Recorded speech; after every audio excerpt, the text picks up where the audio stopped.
There is one key trait that is always perceived very positively. We artists are also often told that we should keep doing it and we will surely succeed. This trait is self-belief.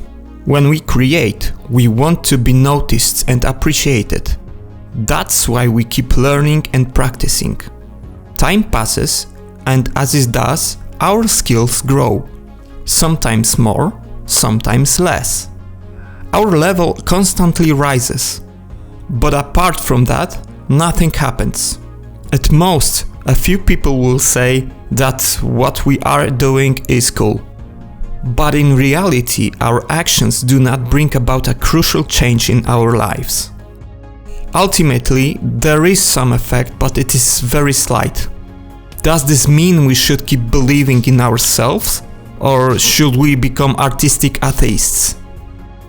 Why does our self-belief yield such meager results? After all, we hear from successful people everywhere that we need to believe in ourselves. They believed, and they are at the very top. The problem is that in art, and more specifically in visual arts, self-belief experienced in the wrong way can cause more harm than good. I will tell you why in a moment, but to explain it, let's first define belief itself. However, I want to immediately point out that I will not be talking about belief in the religious sense, but rather the psychological one. When we speak of belief, we mean assigning a high probability to some assumption or general concept in the absence of sufficient knowledge. A very vivid example of this is the coin toss situation, where tails has come up several times. Most people will believe that it now must be heads, even though the real probability is 50-50 every time. This situation can be a great analogy for what we do in our artistic lives. We upload posts to social media, one, a second, a third. We participate in competitions, perhaps even in some exhibitions. Behind each of these actions, perhaps not expressed aloud, lurks the hope that something will change now. That this post will skyrocket, that this work will win the competition, but it doesn't happen. Even despite the fact that our level is already much higher than at the beginning of our learning. The reason for this is trivial.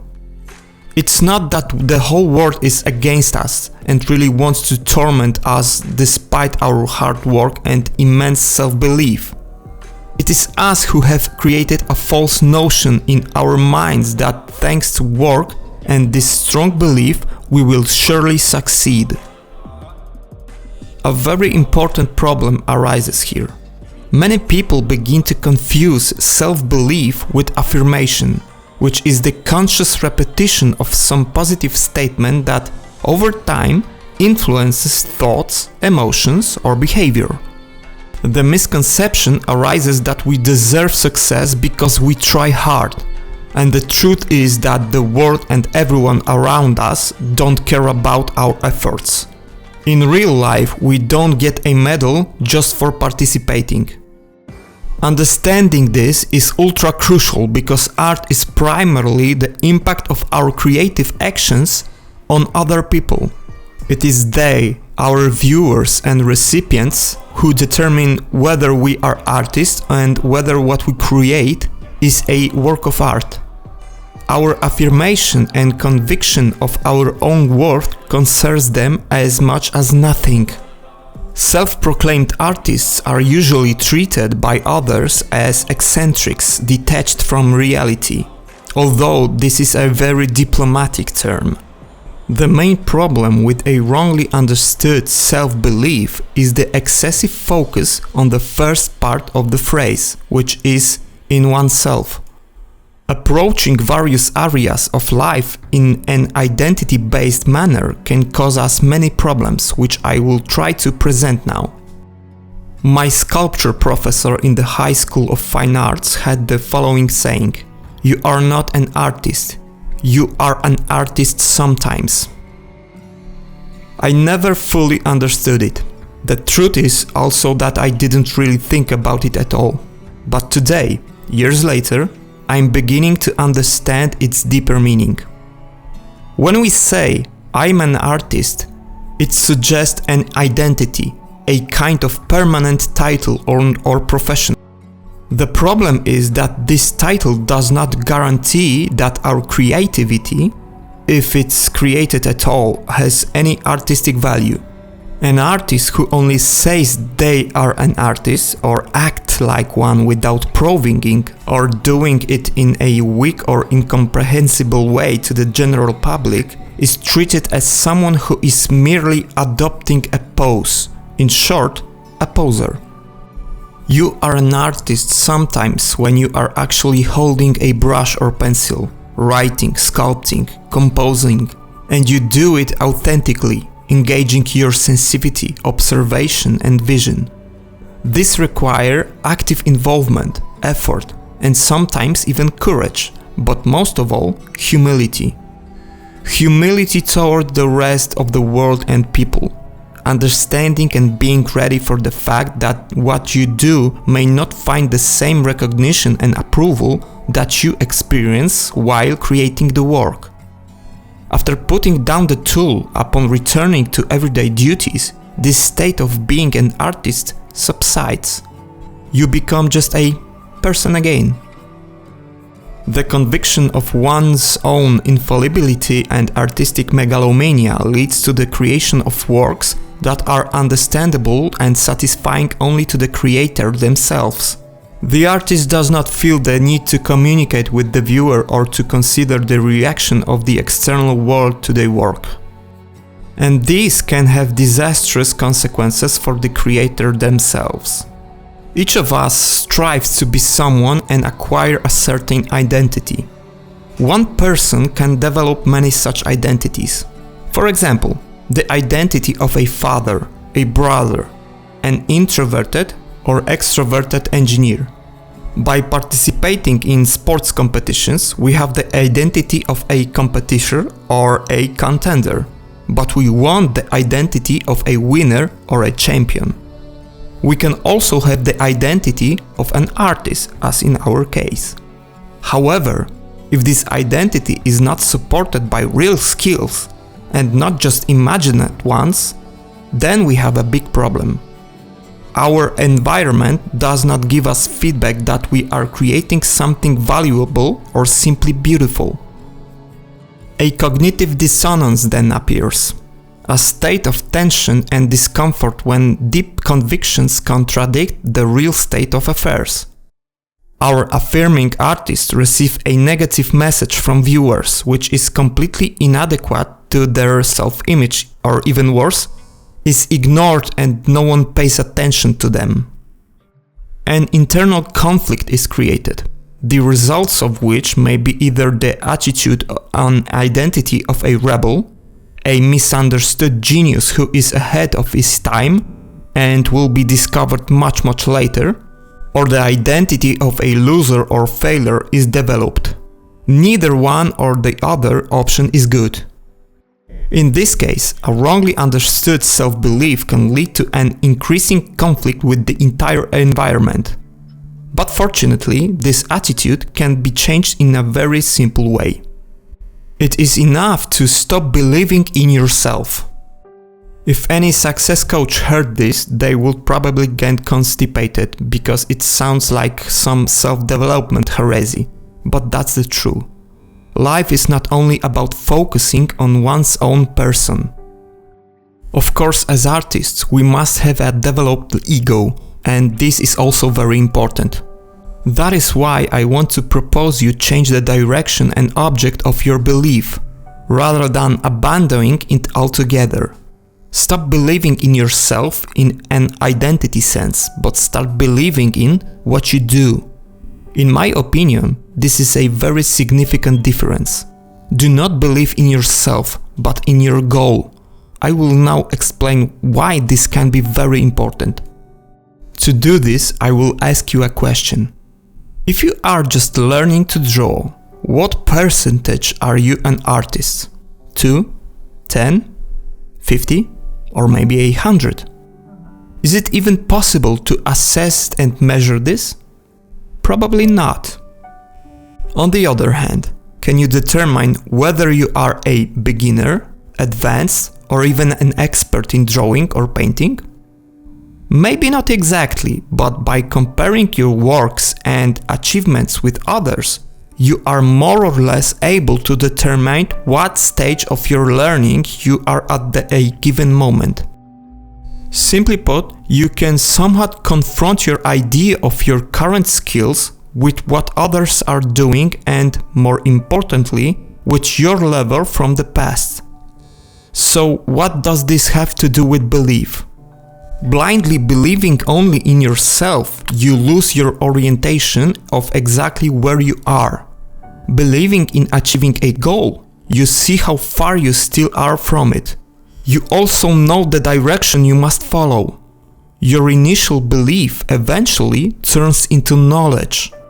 Importantly, this kind of belief in the goal and its vision allows you to constantly approach it without having to make big and very drastic changes in your life.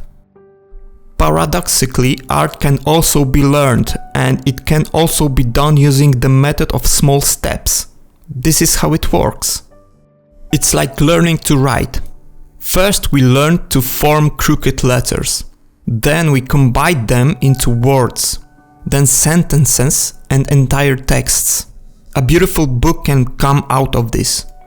Everyone can write, but not everyone is a writer. A writer does not become a writer because they think so. Having the skill of writing, which most of us have, they now learn to create stories, invent events and description in such a way as to captivate the recipient. Is it possible for a writer to create a great novel without knowing the letters, which are such a trivial skill that even children can acquire it? Of course not. The basics of drawing and painting, such as proportions, composition and perspective, are the equivalent of written letters and words.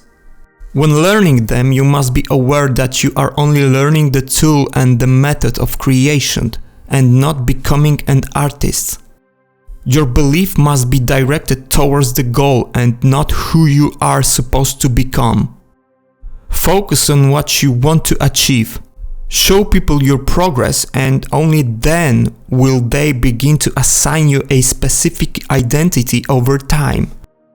There is one more important aspect to avoid creating the identity of an artist. It is purely psychological. Carol Dweck described it. I think it may have an impact on self-belief. In a nutshell, she checked how people react to words of praise. The extensive study took place in schools where students received praise after completing a task. The praises were divided into two types.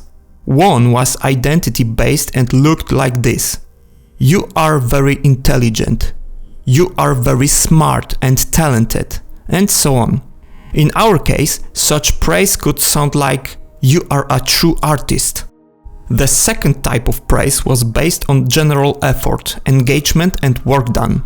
In our case, such praise for a hypothetical student could sound like, you have made significant progress compared to the previous work, or something to that effect. It was important to avoid references to identity in it. It turned out that the students' results differed quite significantly. Students who received praise for effort were more likely to believe that their abilities could develop, and they were more willing to take on challenges and learn from mistakes.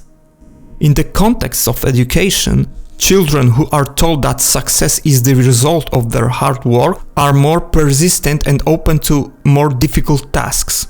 Instead of avoiding challenges for the fear of failure, they treat them as an opportunity to learn and improve.